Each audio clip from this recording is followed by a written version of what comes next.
Welcome to Would I Lie to You, the show with tall tales and tantalising truths. On David Mitchell's team tonight, an award-winning comedian, podcaster and presenter, it's Chris Ramsey. And she's the model turned actress turned comedian, it's Michelle de Swarte. And on Lee Mack's team tonight, she's free from the dragon's den, it's Sara Davies. And pray for David. Bob's back.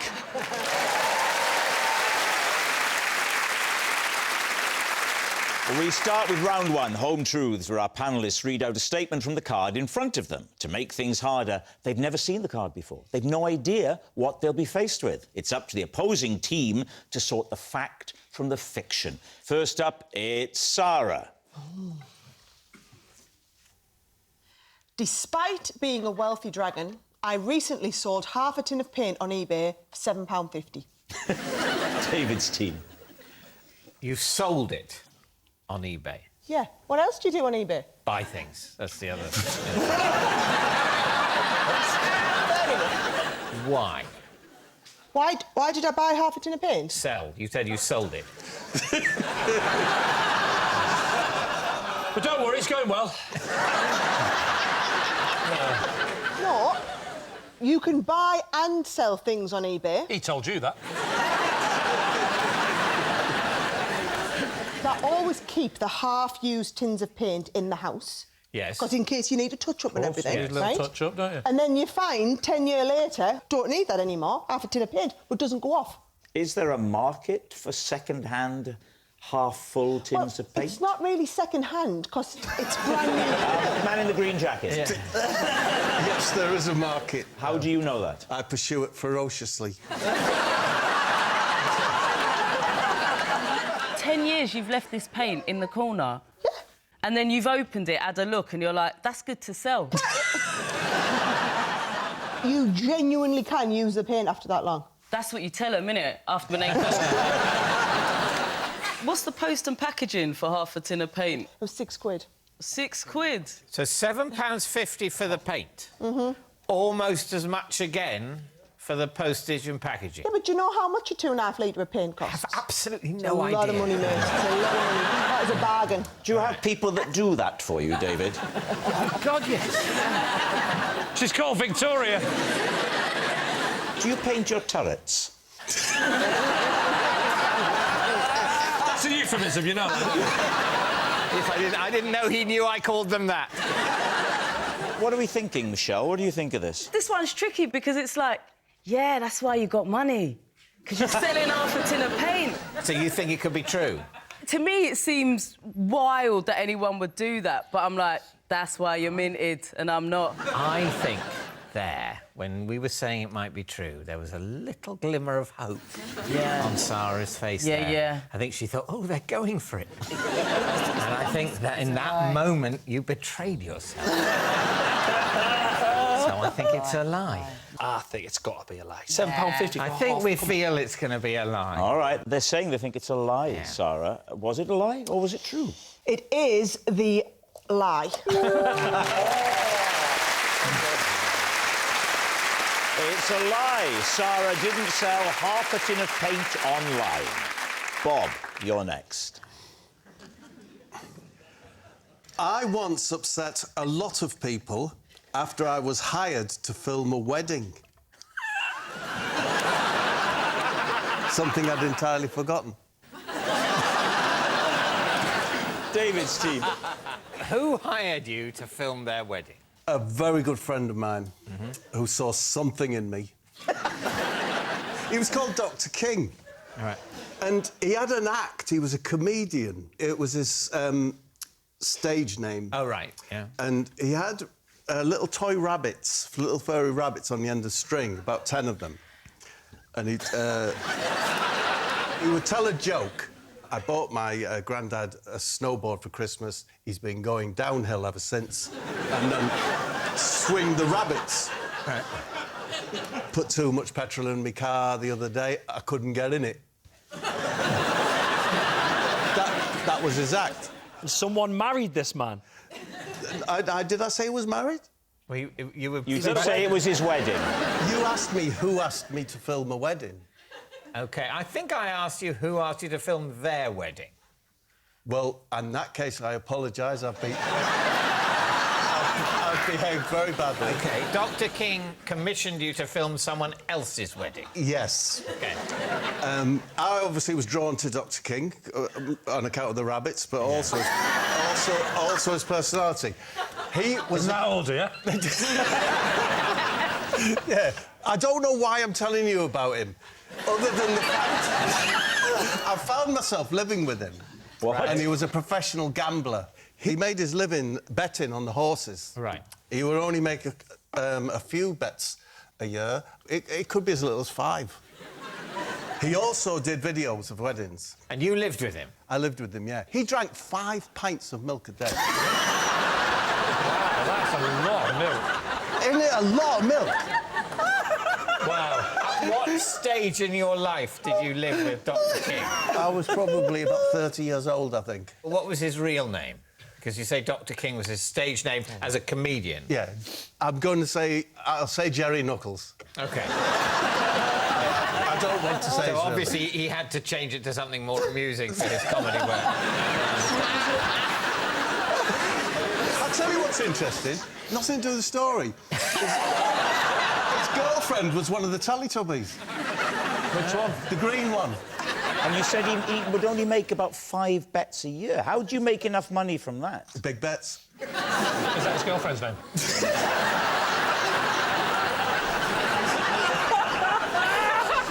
Dr King and Big Bets are coming around for lunch again. There you go. So, obviously, that's true. So he ran a business videoing weddings and similar events. Yes, did he? and one Saturday, I was asked to go along and be one of the 2 cameras. So I went to this wedding, and he said, go down the front and get the bride coming in. You mean filmer? Filmer, yeah. All right. You mean kidnapper? And you said this angered a lot of people. No, that didn't anger anyone. What you do is, in those days, is you didn't edit videos, you just gave them all the footage. I go home back to the flat to transfer the little cassettes that are in the VCR onto a VHS. Onto a VHS. So what happens then? I did what I was meant to do. Yes. Handed it over to the family. And then the next morning... Did it say I upset someone? The next morning, there was a knock on the door, like the police. Yeah. Bang, bang, bang. And it was the father of the bride. Oh, no, what had you done?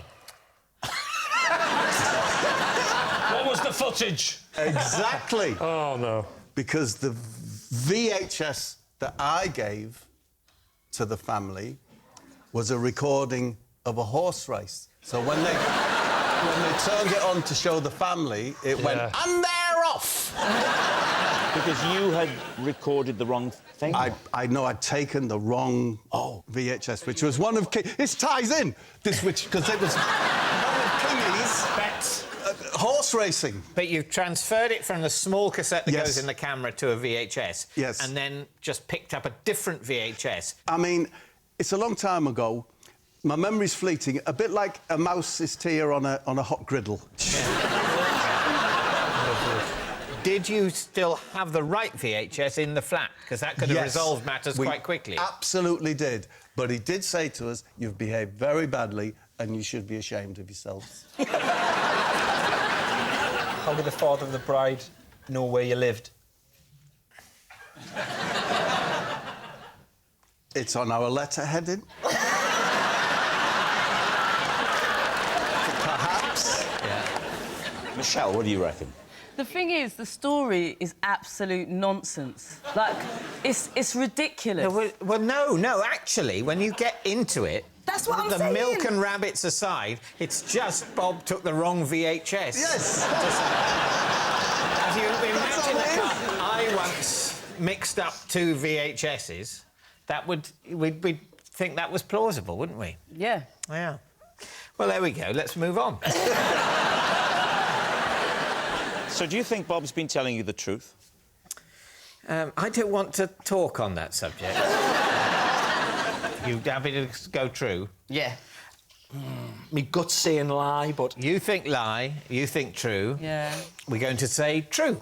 We're going to say true, and then I've just got some things to do. So that's fine. And you can let me know at some point. You're 100% on this? Just, I've said what I've said. Oh. That's your decision. You're saying it's true. I'm just trying to, you know, there's a bigger picture. It's a troubled world out there. I think I'm going to address that.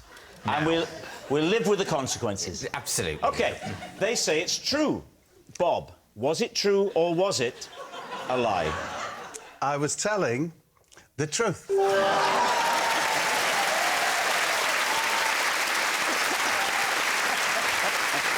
It's true. Bob did upset a lot of people when he filmed a wedding. I must say, that is gratifying. Chris, you're next. I once had a row with a friend after he did something inappropriate in my car. Please, team. So when was this? Probably 15 years ago. I'm just going to go straight for the obvious question. Yeah, what type of car? What type of car was it? It was a silver Ford Focus. What was the reg?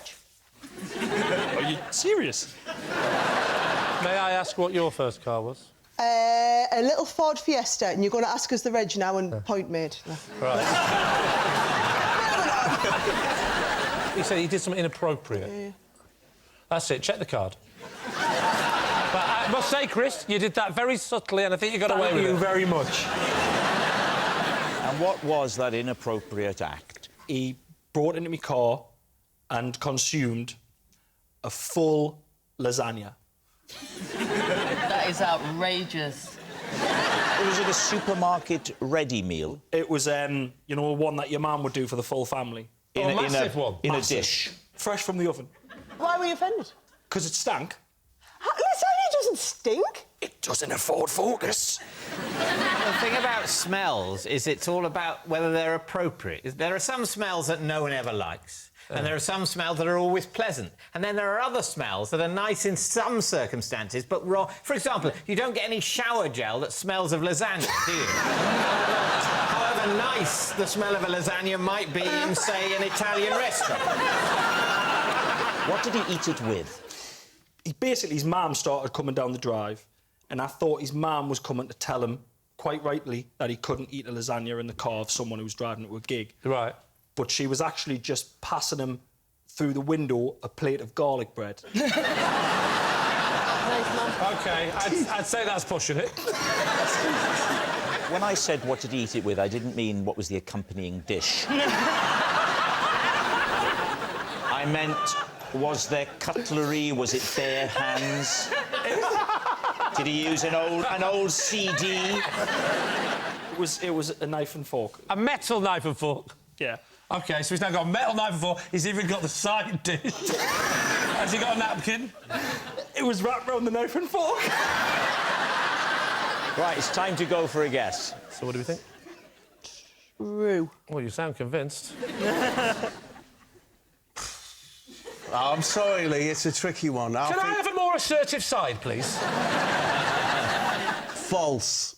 Oh, we've just made it How harder. many times have you been on this show, Bob? It's not called Would I False for you, is it? Get up to your nurse's office and take your punishment. Go on! Sorry, I think it's false. A lie!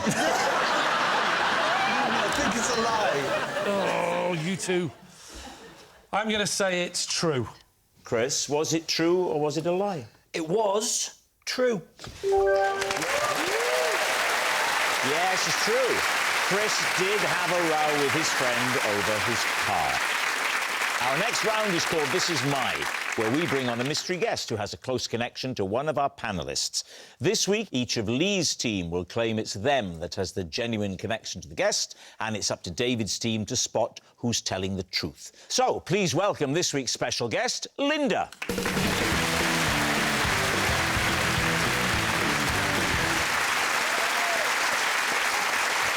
So, Sara, what is Linda to you? Yes, this is Linda. She is me on German TV. Right. Bob, how do you know Linda? This is Linda, and she allowed me to blow up her caravan. And Lee, what is your relationship with Linda? This is Linda. Her monkey beat me at Snap. And I will be taking no further questions. So there we have it. Sara's Teutonic twin, Bob's blast buddy, or Lee's primate pal. David, where will you begin? OK, so, Sara, in what sense she's you on German TV? Well, I don't really speak German, so when I do all of my TV in Germany, Linda is my voice. So I say it in English and she translates it for me. What shows are you on in Germany? I do loads of shopping telly in Germany. What's that? What's shopping telly? When you shop on telly. You can shop on the internet, you can shop in the shops. How can you shop on telly? Sorry, are you taking the mickey? You've never heard of television home shopping? Do you ever use that remote control? When you're searching for those adult channels, you must go through that. As soon as I see a blender now, it's all over. Sorry, not blender, Brenda. I have heard of shopping TV. I've never really watched any. But you're acting as though the whole concept is alien to you. Just want to nail the concept. I'm not disputing its existence. German shopping TV. Yeah. You're there Yeah. saying in English Yeah. about the things you're selling. Yeah. And then Linda is what stands next to you and translates. No. She sits in another little room, like in a sound booth. So And you never dubs see... you live? Dubs me live. You never see Linda. How does she know what you're going to say? Oh, she is that good. As the words are coming out of my mouth, it's like she's in my head and she just knows what to say. So she's also psychic? Yep. What sort of things would you be saying on the show? And today we've got this fantastic demonstration. Und I'm going to today, teach you how to Demonstration make fantastique. this Was sagt ihr bei Using this paper, Ja. me, scissors... Scissors, this a weißen pot of kleinen glue. Burschenbacken. Ja, das ist sehr gut. They're really good. Are you on by yourself or with a host? With a host. So Always. the host is speaking in... German. So Right. how do you communicate with the host? Because when the host starts speaking in German, I've got a little earpiece and Linda talks into my ear and tells me what they say in English. Linda's an unusual name for a German lady, isn't it? Linda? Linda. Oh, that was better. Sorry, I should have said Linda. Is she German? Well, I mean, she's not. She's from Accrington and she owns a monkey. But in your story... I don't know whether Linda is an unusual name in German at all, actually. How many German women have you known called Linda? How many none. German women have you known? David? I don't think. How many women have you known? Right, David, who would you like to quiz next? Bob. Right. Right, you Oh. blew up Linda's caravan. Yes. Husband's caravan. Family caravan. Right. OK, tell us how you came to blow it up. Linda works at the local commercial fishing lakes where I fish down in Kent. She works in the bait shop. Where does a caravan come into it? I talk to Linda every time we go. She comes and checks your tickets, checks what you're fishing with and for. What are the options of fishing for? Well, you could fish for a carp or you could fish for a perch. You really want to know about fishing? Yes. Like- No, that's a good point he made. Yeah, sorry. The thing is that we want to get to is the caravan being blown up. How did you come to blow up her caravan? Thank you. I got talking to Linda on many occasions, and she told me that her husband is in demolition. And I said how much I would like to blow something up. I think, wouldn't a lot of people? I'm not... Definitely. Yeah, blow something Yeah, up. I'd like Who doesn't want to blow something up? And her husband, is it Len? I don't know. Well, we don't know. Maybe his name's got a question mark in it. He's called Len Question, exactly. His nickname's Pothole. Pothole. Pothole. Yeah, because he comes around unexpectedly or something. It's not what you want from a demolition expert. So one time when I was fishing, he said, if you would like to, we have an old caravan in one of our paddocks. And Len said, you can blow it up. And I blew it up. How did you blow it up? You're not going to believe me, Yeah. but one of those. But did you take any part in placing the explosives in advance? So Len set the charges or whatever. Is that his middle name? How big an explosion was it? One side of the caravan went... Just one side of Straight it. past you.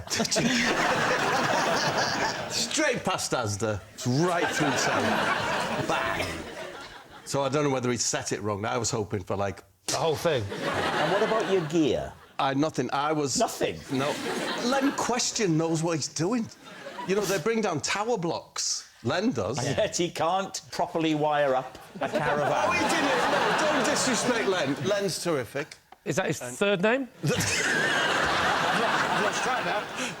Lee had a pretty mundane claim. Remind us of what it was. This is Linda. Her monkey beat me at Snap. And, OK, how do you know Linda? Well, I don't know her, really. I just met her for one day. And why did you meet her?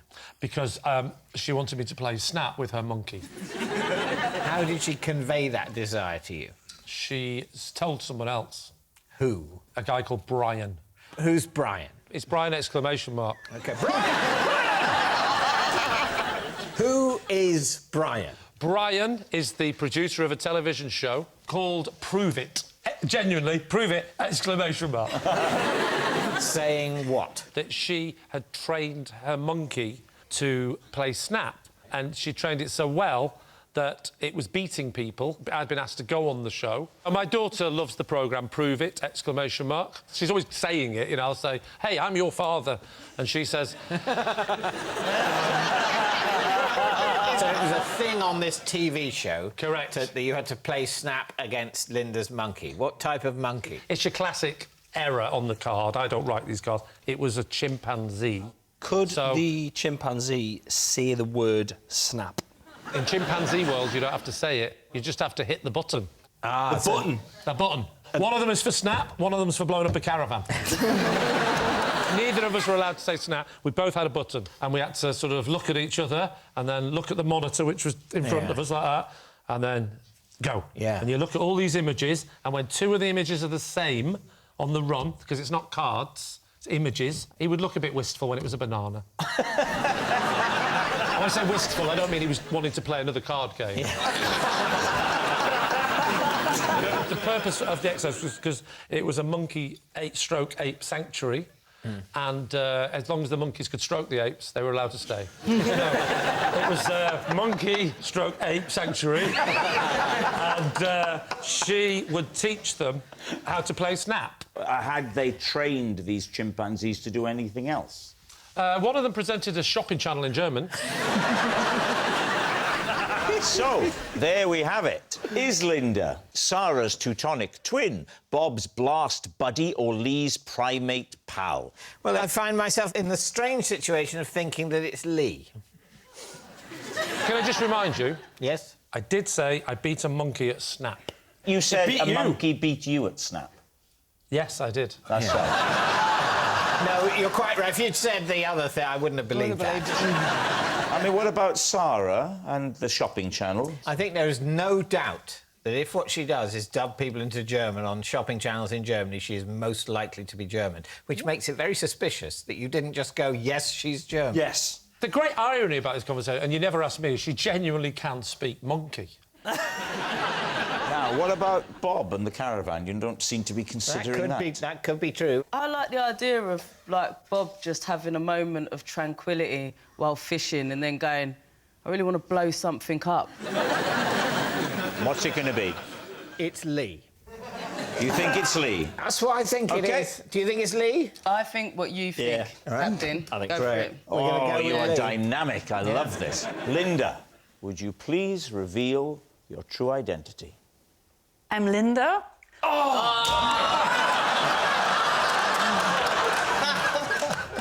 And I'm Sara on German TV.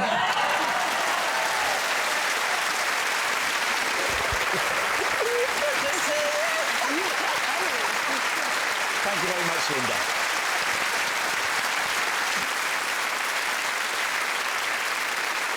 Which brings us to our final round, Quickfire Lies. We start with...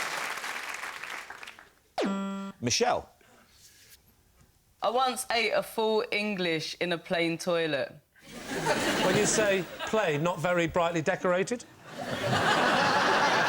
Aeroplane toilet. Why were you eating it in the loo? Because, like yourself, I am sensitive to smells and I get outraged. So you went to the toilet? Wait, no. OK, wait, let me explain. When I get on planes or trains and I see people eating, it really does my head in. I was on a plane once and something was up with the food and they literally gave everyone crisps and everyone opened their crisps and was eating crisps at the same time and it was one of the worst noises in the world. How do you cope in a restaurant? Do you feel like standing up and going, oh, give it a rest, some of you? You're on the plane. The full English arrives to your table. It's outside food. You brought it on board with you. Oh, I see. I didn't want to impose my outside from the plane food on the plane. Right, so it's for everyone else's benefit. I am a selfless person. I think we've established that. So you put the lid down and you're sitting on it, using it as a seat, obviously? Or did you sit on the floor and use it as a table?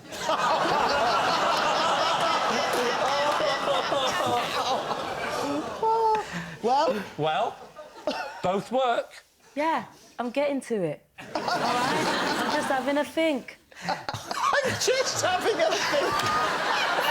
By which you mean having a remember. I remember sitting on the toilet like a normal person. Well, you say that. A normal person who's got the lid down whilst eating a full English breakfast. At least I assume the lid was down. Yeah.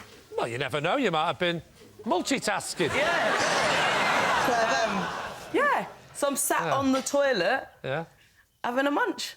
Now, when... Did people see you taking... Did people see you taking the food into the toilet? No, because they're minding their business, Lee. My mind's in my business, but I tend to sort of look at people walking into toilets with full English breakfast. Sarah, what are you thinking? There's no way that can be true. You would go so far down in my estimations if that was true. Right, Robert Mortimer. I think that it's probably a lie. If that helps. Well, it does, because I need to know what you think, and you've told me.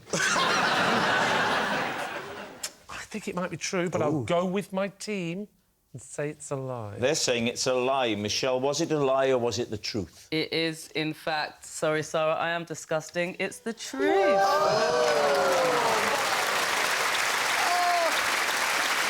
That's disgusting. Yes, it's true. Michelle did eat a full English in a plain toilet. Oh, that noise signals time is up. It's the end of the show. I can reveal that David's team have 3 points and Lee's team have 2. Thanks for watching. We'll see you next time. Good night. Big laughs for comic relief as Nikita Kanda and Smash Bengali host a dazzling night of stand-up. The Asian Network comedy on iPlayer. Press red now.